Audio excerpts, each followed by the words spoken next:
In Patrick Lecture 47, The Wall Within, second week section, I titled When Truth Serves as a Means for Hiding. I want to talk about other ways of perceiving this wall and what it might mean and how we might justify it, how it stays unconscious, how it stays uncovered, or it stays covered where we collude with that. So examples of walls. My first exposure to this lecture was a teacher that I feel in hindsight did not present it well. And there was an energy in that presentation that I didn't like. Can't put my finger on it. Happened 10 years ago or so, 10, 15 years. All I remember is that I recoiled from the topic, the way she was presenting it. And so when I got to this lecture and I was intrigued by it, I was fighting my own prejudice. Now, without denying the truth of my experience, another truth of my experience is I don't know what I was recoiling from. It could have been multiple things, but I targeted my prejudices against the lecture and the teacher rather than sorting it out and figuring out what it was. So there was truth there, but the truth actually became a reason not to read the lecture again. So an example of how truth is used as a means of not addressing something. Another example of a wall is when shame comes up. Now, I used to think that I was different than everybody else, and so I didn't mention personal experiences as much. I am coming to realize that I may be like a storyteller or a writer, more able to describe things than other people, but that what I describe is universal. So what happens to me is I'm doing nothing in particular, and a moment surfaces from my memories of idiot things that I have done, shameful things that I have done, irresponsible things that I have done. It just rises up, and all of a sudden I have this segment of memory. I can't handle it. It's very intense. I don't know what to do with it. I can't go back in time. The people are gone or dispersed. And so it's as if I swallow it. I just swallow it back down. Now, this is a coping mechanism for getting through life. It's also how we put memories away, how we park them and put them into areas where we're not active. So it's as if I put it in a room that I know I don't go to very often. And by doing that, I enable that memory to continue. It doesn't get dealt with. It continues. Now, I'm going to pause for a second here, and because people say, well, what do I do about that? And I'll relate a story. In my pathwork community of origin, we would have Sunday ending meetings that were a process. And people were invited to present these processes. Students were invited to present these processes. And I remember one weekend out of 50, 70 odd weekends, I remember one weekend we sat down as a group and they passed out apologies, in the beginning of the weekend, when we first met on Friday, they passed out Federal Express envelopes to the 50 community members. And they said, in these envelopes, there are 3 notes of the 50 that say you are invited to share a moment of shame. And if you get one of the 3, you may do that on Sunday, or you may give it to someone who's willing to do it. But on Sunday, 3 people will share. I did not get a notice in my little envelope, but a friend of mine did. And they didn't want to participate, so they asked me if I would take it. And I said yes. So I had the whole weekend to figure out what incident I was going to relate. And by Sunday, I had it. It was a way of exploring a memory that had bothered me for years. The people, once again, were dispersed. They certainly weren't present in the community. And I found it clearing in a stunningly effective way to spend 3 minutes telling my community what an idiot I had been, how I had misbehaved and been immature and acted out, just to tell them that. And that memory has never resurfaced again. It's not that well, you get the idea. So shame, parking memories away instead of dealing with them, allows them to stay whole. And they're sitting there in your toy chest, in your attic, in your basement, ready to resurface again. And I have experienced this, the same memory coming up every few years for decades. So this is one of the ways we build walls in that we compartmentalize. We put things away where they're not as accessible, not as evident.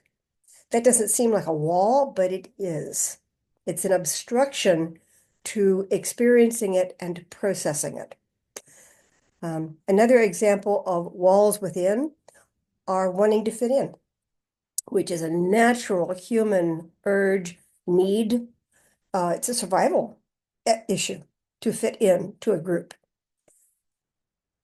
However, how we do it can distort us. We can distort our personalities.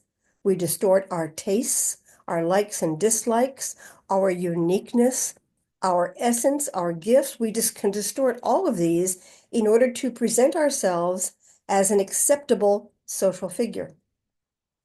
Now, I have a couple examples of this that to me are now laughable, but they've not been laughable throughout my life. And one of the ways I found them is that the walls I used to put these things aside are beginning to crumble. I am getting old, and some of my coping mechanisms are just so clumsy and old. It's like the mortar is cracking and drying, and the bricks are falling off, and I can't keep up the walls that I've held up for my entire life. One of them is that I have dyslexia. This is not something that was known in the 50s and 60s. I just coped, and I was good at coping. I was extraordinary at coping. And so I never got any help, and no one ever noticed. That takes a lot of energy to cope with dyslexia. It means that I can spend 3 hours doing a half-hour task. uh, my workload increases, but I'm used to working hard. I'm used to working through this. So it's like living in mud and learning to push harder to even get anywhere than the people who are walking in air. And I thought it was a defect of character. I thought it was my fault, my failing, and therefore it was my burden to overcome. Uh, so when they say, well, we never had this many diagnoses of dyslexia, no, you didn't. We didn't know about it. It wasn't, we didn't know as much about psychology, about human nature, about science, about how the brain worked. We didn't know. We couldn't diagnose what we didn't know. Now that I know it, I've known it for a while, but as I age and these walls are crumbling and this stuff just falls out of its closets, I just raise my hand and say, guys, I have dyslexia. It takes me twice as long. You're going to have to wait. 3 times as long, whatever it takes. I know it sounds easy to you, but let me do it in private because it's going to take more time than you may anticipate. Uh, that's not the only problem I have. I also have a very mild version of faced blindness. There's a fancy Latin name, prognosia or something. And the gentleman who wrote Awakenings and the Man Who Mistook His Wife for a Hat, Mr. Sachs, the neurologist, he had a full-blown case of it. Mine showed up by the fact that I couldn't recognize neighbors or even cousins if I hadn't seen them within 6 months. It progressed to where I couldn't recognize classmates very easily. I still can't recognize my own neighbors when I see them on the street or in unfamiliar circumstances. But I had learned to mask this. I can fake it really well. And I'm getting tired of faking it. And I'm beginning to see where there's no point in faking it. And once I started admitting it, I found that nobody cared and they just coped with it. They just accepted it. I thought it was because I didn't care about people. Again, a moral failing, a character failing. Uh, and so my shame about these inabilities in me that other people seem to have, or frankly, mask better than I do. I don't know what the truth is. These are examples of where I constructed realities and personalities and elements of myself to attempt to be accepted by society, to not hurt people's feelings, to not look weird, but to not be attacked. That's the self-interest in this. That at this point in my life, it's just not worth it. I fess up to it and move on. And it's easier. So you look back and think, I went through all that, and this is easier. So in my imagery, it feels like I was wearing a corset of some kind for most of my life. And I don't need it. And it was affecting how I breathe, how I move, how I act, how I interact. And it's not necessary. So going back to the theme of truth, which is we do need to survive, we do need to connect and communicate. And when we use that as a means to hide behind, to hide ourselves, we're perverting the very truth that we say that we are trying to support. And this creates, there's a device in the old days in the post office or banks, they would have walls of little tiny drawers with things in them. And that's what it feels like inside sometimes, is there's 10,000 drawers. And I know I've put something away, but I don't know where I've put it. I've lost track of it. And that's not an accident. There's an intention in me to have lost track of certain things. So wanting to fit in, censoring personal preferences, conforming, allowing our ideals, our visions, our dreams to be co-opted and shifted by others. So I would speak of something, somebody would hear it, they would put their spin on it and feed it back to me. And I didn't have enough self-esteem to say that's not what I meant and that's not my vision. Thank you for sharing, and hold on to my own. I tended to absorb, and that made me codependent, another character failing. Um, so how do we get out of this? Part of it is to self-realize, to admit to yourself. And that takes time and observation. When people come into this work, sometimes they are just frankly too eager. How can I do it today? Give me the secret, give me the bullet points, and I'll just do it and be done. And that's the ego mind, the self-will attempting to frankly erase a situation, solve it, resolve, solve it, rather than incorporate it, understand it, and integrate all the variables that created it in the first place and address them. So self-will just wants the problem taken care of.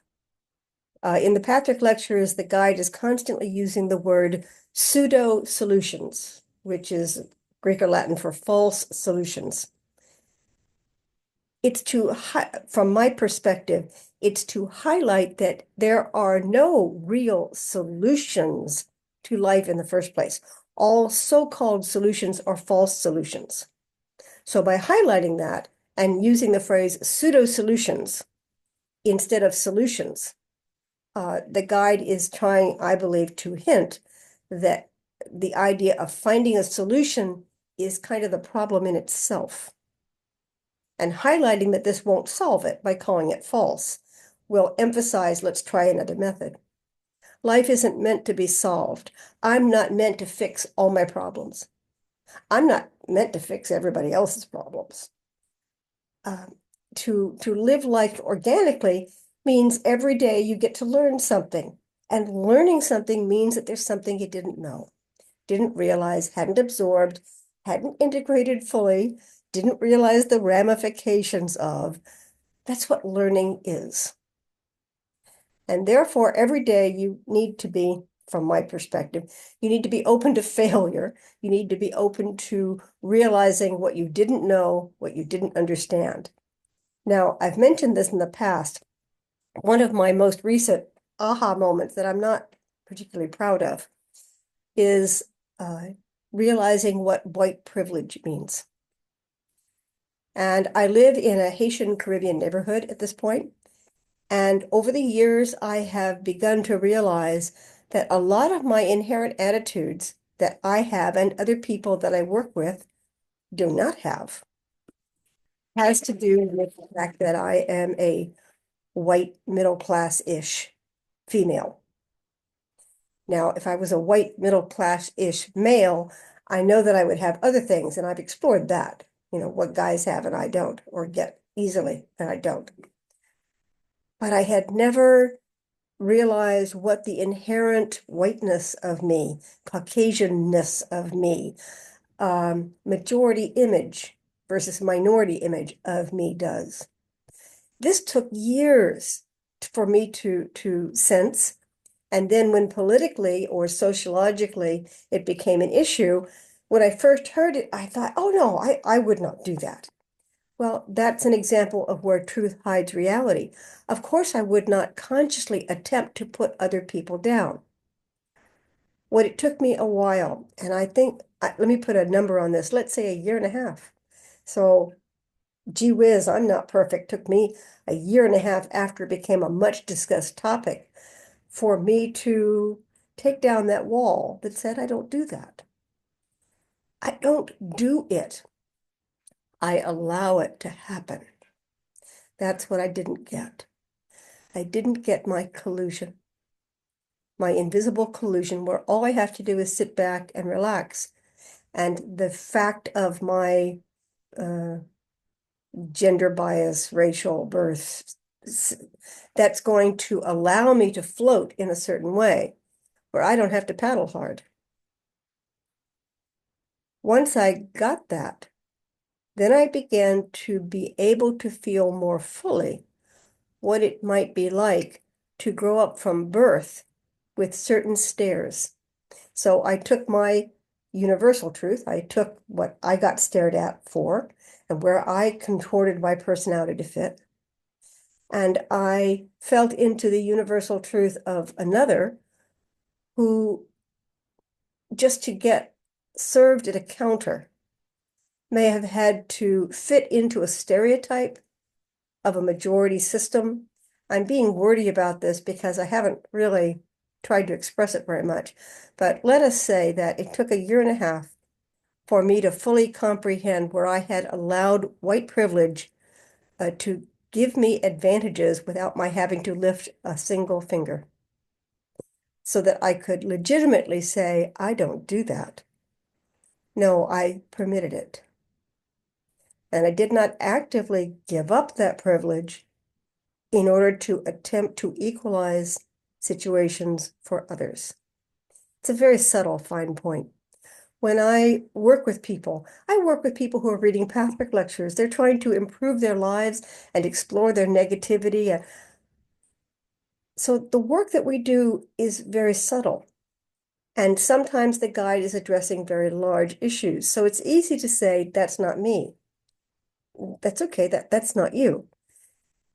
The trick is to find the universal truth in that and to recognize that if it's universal, we all participate. We all do it. So that was my learning in doing this lecture, which was extremely powerful. I'm very thankful that I did this lecture, and that I went into the teachings of it and have explored it. So a little bit about how truth can serve us as a means of hiding, consciously and unconsciously, deliberately or not deliberately, as part of Patrick Lecture 47, The Wall Within. I hope you read the lecture, really powerful. Thanks for listening.